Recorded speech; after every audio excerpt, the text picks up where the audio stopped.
कौन कर सकता है? भारत को ऐसी टेक्नोलॉजी चाहिए जो एनवायरनमेंट को कम से कम नुकसान पहुंचाए, ड्यूरेबल हो और लोग ज्यादा आसानी से उसका इस्तेमाल कर पाए। साथियों, डिजास्टर मैनेजमेंट भी एक ऐसा विषय है जिस पर भारत ने दुनिया का ध्यान आकर्षित किया है। बड़े डिजास्टर में जीवन के साथ ही सबसे ज्यादा इंफ्रास्ट्रक्चर को नुकसान पहुंचता है। इसे समझते हुए भारत ने 2 वर्ष पूर्व संयुक्त राष्ट्र में coalition for disaster resilient infrastructure CDRI का आह्वान किया था। दुनिया के अनेक देश भी इससे जुड़ रहे हैं। डिजास्टर मैनेजमेंट को लेकर भारत की चिंता, भारत की पहल को समझ रहे हैं। आज दुनिया उसका स्वागत कर रही है। ऐसे समय में भारत के टेक्नोलॉजी एक्सपर्ट्स, उन पर भी नजरें ही स्वाभाविक है कि डिजास्टर रेजिलिएंट इंफ्रास्ट्रक्चर के निर्माण में दुनिया को क्या सॉल्यूशन दे सकते हैं। देश में आज जो छोटे बड़े घरों का निर्माण होता है, इमारतों का निर्माण होता है, उसे हम टेक्नोलॉजी की मदद से डिजास्टर प्रूफ कैसे कर सकते हैं, इस बारे में हमें सोचना होगा। बड़े बड़े ब्रिज बनते हैं, एक तूफान आ जाए सब तबाह हो जाता है। हमने अभी देखा उत्तराखंड में क्या हुआ। हम ऐसी व्यवस्थाएं कैसे विकसित करें? साथियों, गुरुदेव टैगोर ने कहा था, getting your nation means realizing your own soul in an extended way.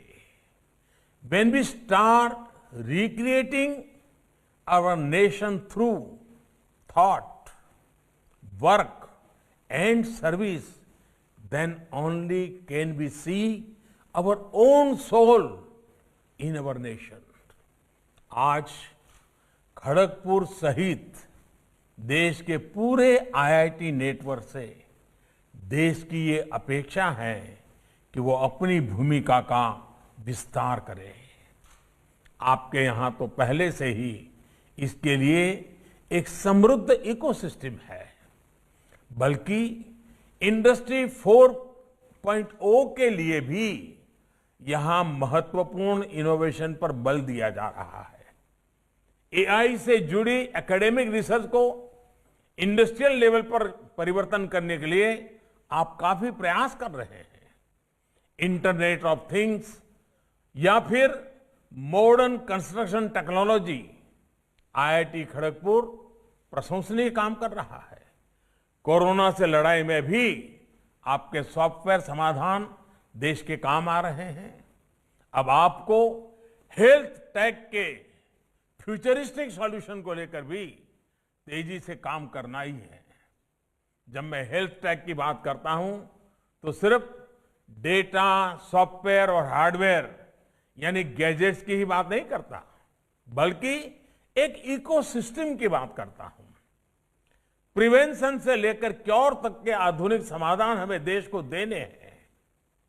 Corona के इस समय में हमने देखा है कि कैसे पर्सनल हेल्थ केयर इक्विपमेंट्स एक बहुत बड़ा मार्केट बनकर उभरे हैं।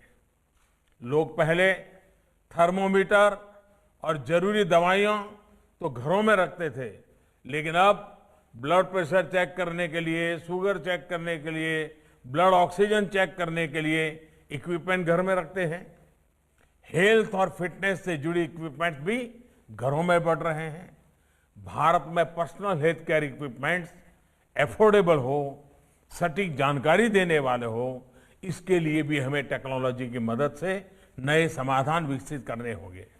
साथियों, कोरोना के बाद बनी वैश्विक परिस्थितियों में साइंस, टेक्नोलॉजी, रिसर्च और इनोवेशन में भारत एक बड़ा ग्लोबल प्लेयर बन सकता है। इसी सोच के साथ इस वर्ष के साइंस और रिसर्च के लिए बजट में भी बड़ी वृद्धि की गई है। पीएम रिसर्च फेलो स्कीम के माध्यम से भी आप जैसे टैलेंटेड साथियों के लिए रिसर्च का नया माध्यम उपलब्ध हुआ है। आपके आइडिया के इंक्यूबेशन के लिए स्टार्टअप इंडिया मिशन से भी आपको मदद मिलेगी। कुछ दिन पहले ही एक और महत्वपूर्ण पॉलिसी रिफॉर्म किया गया है, जिसके बारे में मैं विशेष तौर पर आपको बताना चाहता हूं।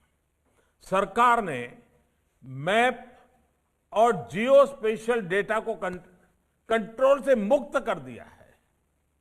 इस कदम से टेक स्टार्टअप इकोसिस्टम को बहुत मजबूती मिलेगी।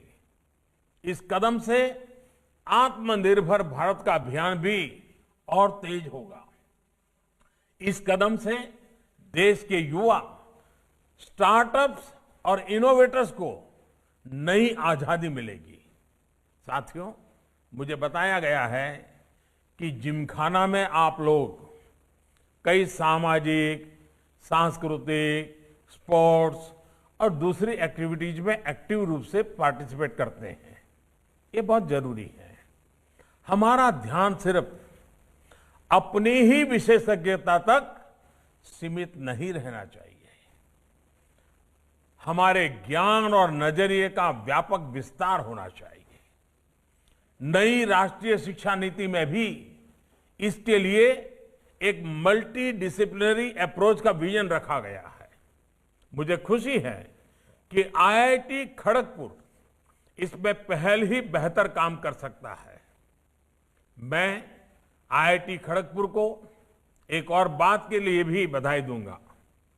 आप अपने अतीत को, अपने पुरातन ज्ञान विज्ञान को जिस प्रकार भविष्य के अपने इनोवेशन की ताकत के रूप में एक्सप्लोर